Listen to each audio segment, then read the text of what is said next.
Welcome back to today's yoga question. We are joined by the wonderful, informative, optimistic, and full of information, Charisse Balance. Hi, Charisse. Welcome. Hello, everyone.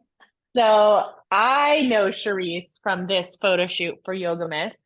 She is our beautiful model. Then she promptly had two boys. I promptly had two boys. hmm So we're here today to talk about pelvic health.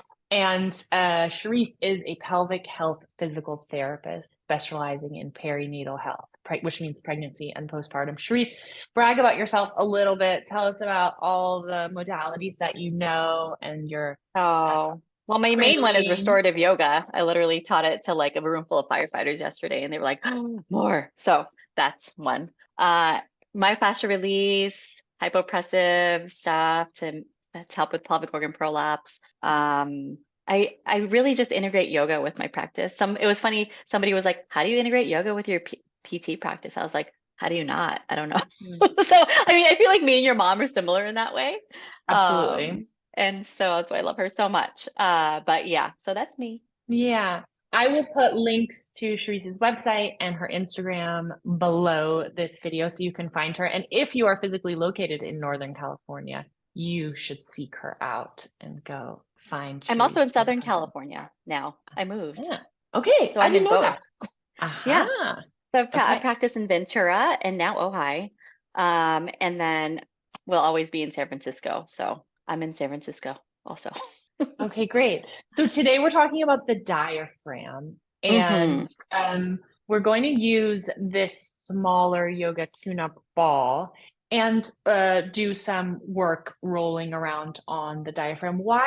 First of all, give us a kind of three-sentence reminder of why the diaphragm is important and what happens hmm to it in pregnancy, postpartum. Why is it a place that we might want to focus on in the female body? Okay, so when we're pregnant, if these are our ribs, right? And, oh, this diaphragm, the diaphragm is right underneath the ribs, right? And it attaches to the lateral borders here of the ribs here. And so when we're pregnant, the babies grow and grow and grow, and the fundus of our uterus, as you remember, comes all the way up to here, and it's really hard to breathe, and it prevents the diaphragm from descending. And sometimes our diaphragm can get stuck, right, and shortened in that position because the babies are taking up all that room. And so postpartum, we have to reteach that diaphragm sometimes that it's okay to lengthen.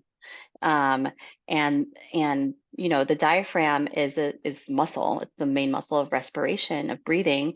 And so we can massage that muscle, particularly where it attaches right at the ribs, and encourage it to lengthen and with your breath. Mm. Yeah, and I always feel that the diaphragm is a place where we hold a lot of emotion in the body. I mean, the body is the place where we hold a lot of emotion. But what I always say is like my diaphragm, I feel this really strongly in my asana practice. The diaphragm is almost for me like the door between the basement and the rest of the house. So it's like up here is like the emotions I'm conscious of and willing to feel and accept, and then I feel that I push the emotions I'm not comfortable with acknowledging below the diaphragm. And so Mm. sometimes, I don't know if you have felt this before, Sharice, but I feel like sometimes when I work consciously with the diaphragm, even in like supported, like one blanket, two blanket back bend in restorative, and guide myself or students to breathe, to really like allow the diaphragm to soften there. And with this work with the ball as well, I find it can be a place where some of that unconscious emotional turbulence, we allow it to bubble up towards the conscious mind, which I think is Mm. very healing and something that I welcome in a kind of supported context of a yoga practice. But Mm. that's alive for me in that part of the body, I would say. Yeah. And especially as pregnant people and people that have birthed babies, there's a lot of stuff that goes into that and raising them, right? And so releasing that can be very therapeutic and helpful. But thank you for Okay, sharing that. last That's really insightful. last question before we move to the mat. Yeah. So I always think of the diaphragm as being at the front, but as you just mentioned, of course, it's like a ring that attaches not just to the xiphoid process at the bottom of the sternum, but it's also Yeah, attached down to the ribs and then around. all the way around. I'm It's like a big flat muscle. I'm Hmm. guessing that if I have tightness, adhesions, kind of stickiness, stiffness of the diaphragm here, Hmm. it's going to have a ricochet effect towards perhaps back pain back here. Is that It could connected? affect that. Yeah, it's all connected. We're all connected. So I Okay, would first start off. Okay, go ahead. no, you go ahead. I would start off by assessing your diaphragm. Assess your diaphragm. You find your rib angle here. And then you just kind of use your fingers and play piano. And you should, if you have any places of tenderness, that means that there is some restrictions. And so ideally, you should be able to go underneath, like I'm grabbing my rib right now, my lower rib. If you're not able to do that, that means there's some restrictions there in the muscle. And so what you can do is use that yoga tune-up ball or any ball of that size. And first, you can lay on your back with one arm up. Okay, hold on. I'm going to pin myself so I'll be big. Okay. And you talk us through and I will do as you say. Okay, so lay on your back with one arm up, and that side with the arm up, that's the side that you're going to address with the ball. So just allow the ball to roll and kind of find that border of the rib, and use this as an assessment to see, okay, where's my tenderness? And if you do have a spot of tenderness, then you can just hold and breathe there, right? And with fascia, again, right, fascia responds to light to moderate pressure for a prolonged period of time. So fascia will start to release at 3 minutes. So once Wow. you find that tender spot, you just want to hold for 3 minutes at least. So there's no rushing the fascia. You can't really rush the fascia. Are you finding anything, Lizzie? Yeah, there's nothing super strong. Yeah, there it is. There's a few spots that are tender that want kind of the ball to linger. Hmm. And use your breath as a guide. You know, if you're feeling like you're having to hold your breath or you're tightening your abdomen to prevent the pressure of the ball from entering, then that's a sign that that's too much, right? So just release some of the pressure and just ease in a little slower. So that first bit of sensation is where you want to hold it. It's kind of like going into a forward fold seated, right? You don't want to push through it. Mm-hmm. Okay, what else can we do? And so once you find the space where it's tender, you can kind of remember that. And then if you need more pressure, you can do this on your belly with the ball Mm. in the same spot. Mm. And so Oh. postpartum, oh, got a little friend. Mm-hmm.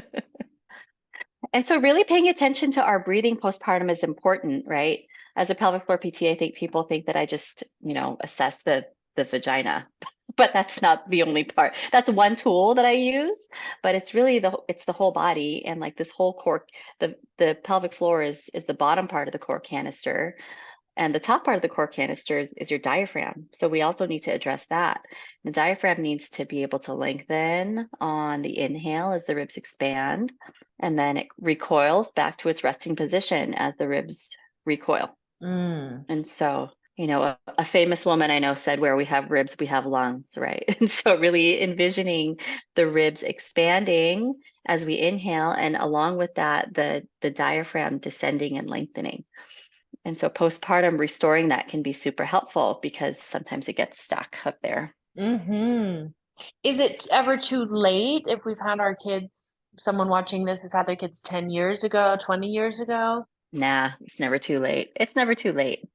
Once you're postpartum, you're always postpartum. Right? So it's never too late to address anything.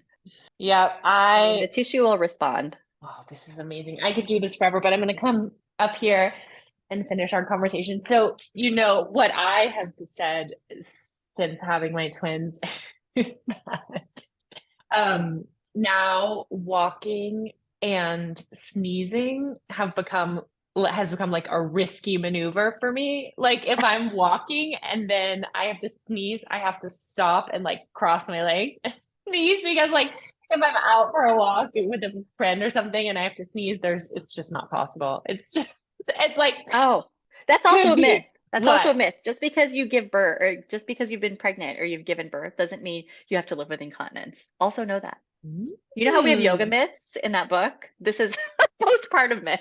Myth. It's common but not normal, so that can be addressed. I'm sure you Okay. have wonderful providers, wonderful pelvic health PTs in Austria. Okay, so give us a one sentence follow up to that. So if we have incontinence with stress incontinence, right? Yeah, Like stress also incontinence. the other day I was carrying one of my boys on my shoulders and then I was walking down the street and then I was laughing and Uh-huh. then my underwear was wet. Pressure, pressure, pressure. Yep. Pressure, pressure. So what do you mean should be addressed? Like manual massage from a PT or Well, it all depends on what's going on. People think that, like, oh, you need to do a bunch of Kegels, but I never give someone Kegels if I haven't assessed their pelvic floor because I don't know if their pelvic floor is, over tightened and upregulated. And I don't know if it's like over lengthened or if it's just not coordinated or like, the motor programming is just off. And so there's a lot of different things that could be contributing. Maybe there's a little bit of prolapse that's causing some urinary retention. And so, you think you've peed, but then you've peed it all out, but then you really haven't because of that extra part of the bladder that is sitting in the vaginal canal. So there's a bunch of things that, like, we as pelvic health PTs assess postpartum. Mhm. And you don't need to live with that. You don't need to live with pain. You don't need to live with incontinence just because you've had a baby, like go seek help because there's help out there. So good. Oh, I love spending time with you, Charisse. Thank you for sharing your knowledge with us. I will put the links to find your website and your Instagram below this video. You can find Wonderful. me, Lizzie.yoga, Lizzie.yoga. Have a great day. Thank you so much. Thank you, Lizzie. Bye, everyone. Bye.